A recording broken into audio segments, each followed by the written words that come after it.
மழை ஸ்டார்ட் ஆயிடுச்சாங்க பாரு. பாரு பாரு இங்க பாரு எப்படி பெய்யுது. இங்க பாரு இங்க இருக்க தண்ணி.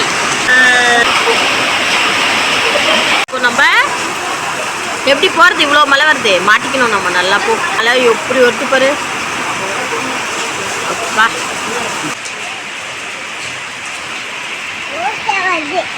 Today we are going to see about water cycle and how does the rain form.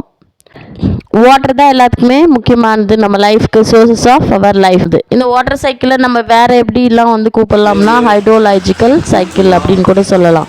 இந்த மழை வந்து எப்படி ஃபார்ம் ஆச்சு அப்படின்னு சொல்கிறது நான் இந்த வாட்டர் சைக்கிள் மூலிமா உங்களுக்கு எக்ஸ்பிளைன் பண்ணுறேன். ஃபஸ்ட்டு வந்து நம்ம பார்க்குறது இதில் என்ன இருக்குது அப்படின்னா ரொம்ப சிம்பிள் தான். இந்த வாட்டர் சைக்கிளில் வெறும் 4 ஸ்டெப்ஸ் தான். இந்த 4 ஸ்டெப் நீங்கள் மனப்பாடம் பண்ணிட்டீங்கன்னா ஈஸியாக நீங்கள் கற்றுக்கலாம். ஃபஸ்ட்டு வந்து எவாப்ரேஷன், அப்புறமா பார்த்தீங்கன்னா கண்டென்சேஷன்,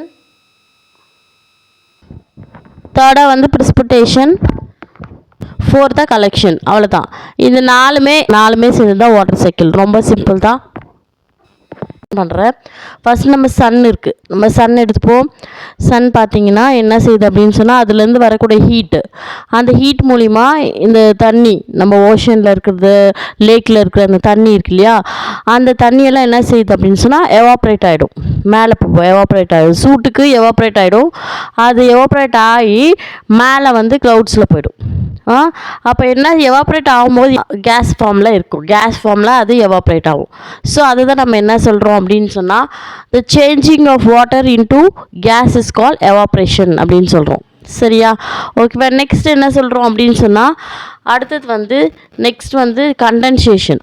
கண்டென்சேஷன்னா இந்த க்ளவுட்ஸில் இருக்கக்கூடிய அந்த வாட்டர் வேப்பர் வந்து ட்ராப்லெட்டாக மாறும். ஏன்னாவது வாட்டர் வேப்பர் வந்து ட்ராப்லெட்டாக மாறும். Changes of water vapour into droplets அப்படின்றது தான் கண்டென்சேஷன் அப்படின்னு சொல்கிறோம். சரியா?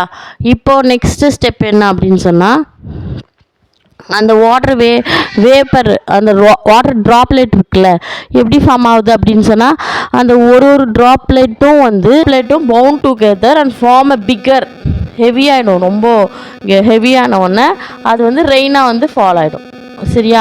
அப்போ என்ன ஆகுது, ரெயினாக வந்து மழை பெய்யும். ஒரு ட்ராப்லெட்டும் ஒன்றுக்கு ஒன்று ஜாயிண்ட் ஆகி அது வந்து மழையாக நம்மளுக்கு வருது. மழை, ஸ்னோ, ஹெயில் எதுனாலும் வரலாம். இந்த ப்ராசஸ் தான் நம்ம என்ன சொல்கிறோம்னா process is call precipitation. Water falls from the sky into the form of rain, snow or hail. This process is call precipitation அப்படின்னு நம்ம சொல்கிறோம். நெக்ஸ்ட்டு வந்து அங்கே இருக்கிற அந்த வாட்டர்ஸ் எல்லாம், அந்த ரெயினாக வர அந்த வாட்டர்ஸ் ரன் ஆஃப் ஆகி அது கலெக்ட் ஆகும். அந்த ocean and the lake collects water. That fallen water evaporates into the sky again. சரி, கலெக்ட் பண்ணி மறுபடியும் எவாப்ரேட் ப்ராசஸ் ஆகும். இந்த ப்ராசஸ் இப்படி நடக்கும். ஹீட் வந்து விழுந்து எவாப்ரேட் ஆகி அப்புறம் கண்டென்சேஷன் நடந்து அப்புறம் ப்ரிசிபிட்டேஷன் நடந்து மறுபடியும் ரன் ஆஃப் வந்து கலெக்ஷன் ஆகி மறுபடியும் திருப்பி இப்படி சுற்றுது. பார்த்தீங்களா?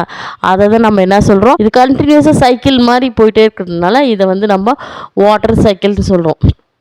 இப்போ புரிஞ்சா ரெயின் எப்படி ஃபார்ம் ஆச்சுன்ட்டு. இந்த ட்ராப்லெட் எல்லாம் குட்டிஸான இந்த வாட்டர் வேப்பர் எல்லாம் என்னவா மாறுது, ட்ராப்லெட்டாக மாறுது. இந்த ட்ராப்லெட் தான் என்ன பண்ணுது, ஒரு ட்ராப்லெட்டும் குட்டி ட்ராப்லெட் பெரிய ட்ராப்லெட்டாக மாறி அப்போ நம்மளுக்கு ரெயினாக வருது கீழே. சரியா? மழையாக வருது நம்மளுக்கு. ஓகேவா? இது புரியுதா இந்த ப்ராசஸ் உங்களுக்கு? இப்போ பாருங்கள், இந்த சைக்கிள் பாருங்கள், இப்போ புரியும். எவாப்ரேஷன் ஆகுது. ஃபஸ்ட்டு எவாப்ரேஷன், நெக்ஸ்ட்டு பார்த்தீங்கன்னா கண்டென்சேஷன், நெக்ஸ்ட்டு ப்ரிசிபிட்டேஷன் பாருங்க, அப்புறம் வந்து கலெக்ஷன். சரியா? இப்போ இந்த ப்ராசஸ் ரவுண்ட் அடிக்குது இல்லையா, அப்படி இப்போ சைக்கிள் மாதிரி இப்படி வருது இல்லையா இந்த process. This process is call water cycle. இப்போ உங்களுக்கு மழை எப்படி ஃபார்ம் ஆச்சு, அப்புறம் வாட்டர் சைக்கிள்னால் என்னென்னு ஈஸியாக புரிஞ்சிச்சா? ஒரு க்ரோ த்ரூ பண்ணலாமா? 4 பாயிண்ட்டையும் க்ரோ த்ரூ பண்ணலாமா? 4 பாயிண்ட்டும் பாருங்கள். ஃபஸ்ட் பாயிண்ட் என்ன சொன்னேன் நான், the changing of water into gas is called evaporation. First point புரிஞ்சிச்சா எவாப்ரேஷன் என்னன்னு? அடுத்தது செகண்ட் பாயிண்ட் என்ன அப்படின்னு சொன்னால் பாருங்கள், அப்படின்னா changes of water vapour into water. droplet is called condensation. இப்போ கண்டென்சேஷன் என்ன தெரிஞ்சா water vapour into water droplets, இது வந்து கண்டென்சேஷன். ஈஸி ஆயிடுச்சா? இப்போ நெக்ஸ்ட் என்ன பாயிண்ட், தேர்ட் பாயிண்ட் வந்து என்னன்னா water falls from the sky into the form of rain. Snow, snail, this process is called precipitation. Next fourth point போகலாம். Ocean and the lakes collect water that has fallen water, evaporate into the sky again, and the cycle continue. Okay, this is called collection. 4 points easier புரிஞ்சுல? Thank you.